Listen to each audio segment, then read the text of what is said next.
was an international graduate student, almost finished with their work, final stages of a PhD, all the data, all of the writing was on their computer, almost ready, all of the material was in their apartment, and then there was a fire. And all of it was destroyed.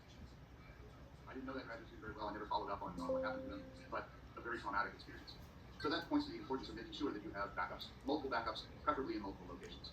So you should always have at least 2 copies at any time, preferably on different devices. A local device like your computer, an external drive that you can put someplace else, or on the cloud. And when you're working with a team, it's important also to make sure that you use the latest version.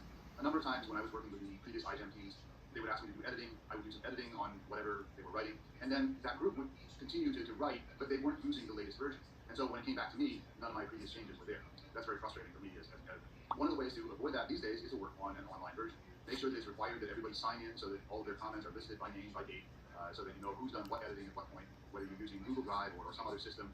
But at the same time, you should have regular backups of the earlier versions just in case anybody does something stupid and deletes the whole file or misses something, makes a major mistake with it.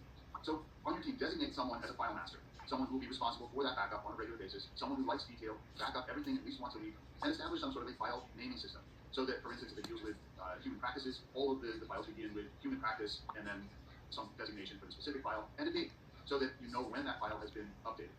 Give either version number, version 1, 2, 3, or give a date. If you use a date, I suggest using year, month, day, because then they will always be in a regular order and in the correct order. If you do something like month, day, or day, month, then things get messed up. So when you're doing a presentation, also, it's important to have a backup.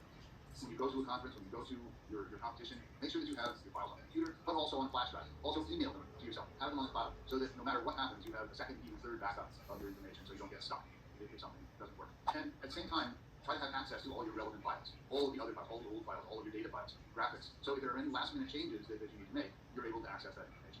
All of those are important.